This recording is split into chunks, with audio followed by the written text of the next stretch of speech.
현대건설이 대수선 사업을 본격화하게 된 계기가 있을까요?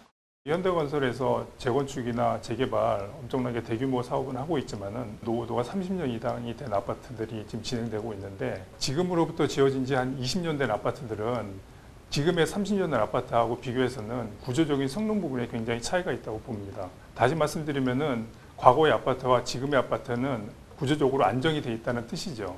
다시 철거를 하고 짓는 게 아니라고 한다 그러면은 어떤 방식이 있을까? 결국은 있는 아파트를 잘 다시 수선해서 짓는 방법밖에 없다고 보이거든요. 아직은 이제 어떤 시공사도 제시한 적은 없지만은 현대건설이 이제 선도적으로 한번 해보자, 그런 취지에서 진행하게 되었습니다. 영업뿐만이 아니고 설계, 시공 다 같이 고민을 해서 할 수밖에 없는 구조이기도 합니다. 시공사들이 추진을 지금 안 하고 있습니다. 왜냐하면 정비사업법에 따르면은 아파트가 지난 지 30년이 되면은 재건축을 할 수 있기 때문에 대부분의 사람들은 나는 재건축을 기다리는 것 뿐이지 다시 수선하고 대수선 쪽으로는 옮겨가지는 않습니다, 지금요. 당장에 재건축 사업보다 대수선 사업이 활성화된다고 보기는 어려운 것 같습니다. 왜냐하면 사회적으로도 아직 재건축 할단지가 굉장히 많이 있고요. 또 그거에 대한 이슈가 더 크기 때문에 대수선 단지는 그거에 묻힐 가능성이 굉장히 크지만은 또 틈새 시장으로 대수선을 필요하는 단지는 상당히 많은 것으로 보입니다. 왜냐하면 2000년도에 지어진 단지들이 갖고 있는 문제점은 대부분 대동 소유하기 때문에 그런 단지들이 갈 수 있는 방향은 대수선밖에 없다고 보고 있습니다. 앞으로 모든 게 다 재건축으로 가냐, 그런 것보다는 한 번에 대수선과 수선을 거친 다음에 리모델링으로 가냐, 재건축으로 가냐, 그래서 목표 수명을 높여주면서 또 환경도 생각하면서 그 다음에 연장선으로 재건축으로 가는 게 좀 맞지 않을까, 이제 그런 취지에서. 기존 리모델링이랑 재건축과 비교하면 어느 정도로 좀 저렴한지, 그리고 어느 정도 효과를 낼 수 있는지 궁금합니다. 리모델링의 이제 방법이 두 가지로 나누는데요. 하나는 이제 증축형 리모델링이라고 해서 이주하고 철거를 동반하는 게 이제 리모델링 방식이 하나 있고요. 또 하나는 맞춤형 리모델링 방식이라고 해가지고 그거는 이제 수선하고 대수선에 들어가 있는 부분입니다. 재개발 재건축에서 조합원들이 부담하는 비용이 수억이라고 한다 그러면은 대수선이나 수선 쪽으로 간다 그러면은 한 몇천만 원 정도로 해서 아마 조합원들의 분담이 굉장히 낮게 부담이 돼서 사업이 진행될 수 있을 것으로 보입니다. 아직 구체적으로 사업을 진행하고 있는 단계이기 때문에 어느 정도 금액이 책정될 거는 확신하지는 않지만은 굉장히 합리적인 금액으로 이주도 하지 않으면서 충분히 이제 그 주민들의 만족도를 높일 수 있는 그런 부분의 사업이 될 수 있을 것으로 기대하고 있습니다. 6개월에서 1년 정도만 보고 있습니다. 재개발, 재건축 같은 경우에 공사를 시작하면은 요즘에는 거의 4년 정도가 이제 하고 있습니다. 이주까지 또 포함한다 그러면은 그 5년 이상의 주민들이 외부로 나갔다가 다시 입주하는 경우가 있기 때문에, 또한 거기에는 상당한 분담금이 발생하기 때문에 실제 거주하는 주민들의 정착률은 굉장히 낮다고 하고 있습니다.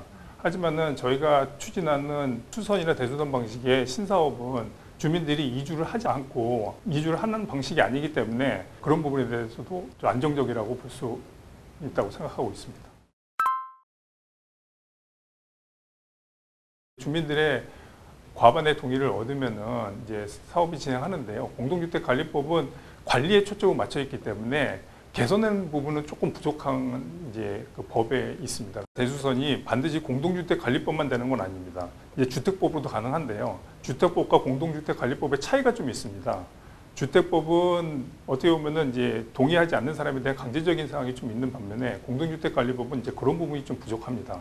아직 공동주택관리법으로는 시도한 사례가 없기 때문에 그런 부분에 대해서 이제 고민을 좀 하고 있는 상태에 있고요. 그래서 앞으로는 공동주택관리법이 단지 아파트의 관리뿐만 아니고 향후에 가치를 높이는 부분까지 또 필요하다. 그래서 그런 부분이 제도적으로도 좀 더 개선, 보완이 됐었으면 좋겠다. 이제 그런 협회도 좀 방문해서 논의를 좀 하고 있습니다. 이제 재개발, 재건축 같은 경우에는 이제 허그에서 이제 보증을 서서 PF를 일으키는 제도가 있는데, 사실 이제 공동주택관리법에는 이제 그런 부분이 지금 없죠. 아직 아무도 해본 적이 없기 때문에 그런.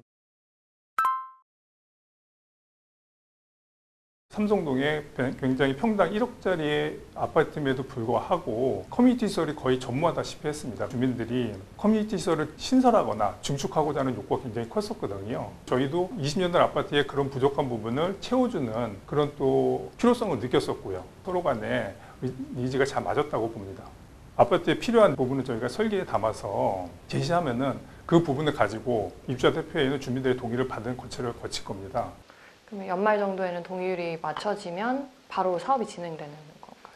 네, 맞습니다. 지금 저희가 절차상으로 따진다고 그러면은 저희가 이제 사업 제안서를 제시하고 나면은 아파트의 관리 규약을 좀 바꿔야 될 것 같고요. 그 다음에 장기수선 충당 계획도 좀 바꿔야 되는 여러 절차가 좀 있습니다. 그런 부분을 거치고 나면은 저희가 이제 사업을 바로 할 수 있다고 볼 수 있습니다. 수도권에 있는 모 단지하고도 어느 정도 협의는 해놨습니다. 아파트들을 대상으로 한번 접촉을 해보면은 그런 부분에 분명한 니즈는 보이고 있어요.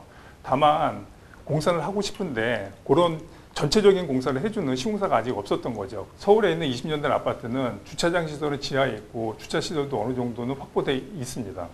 거긴 다만 커뮤니티 시설이나 경관이나 그런 쪽에 부족함이 있는 거고요.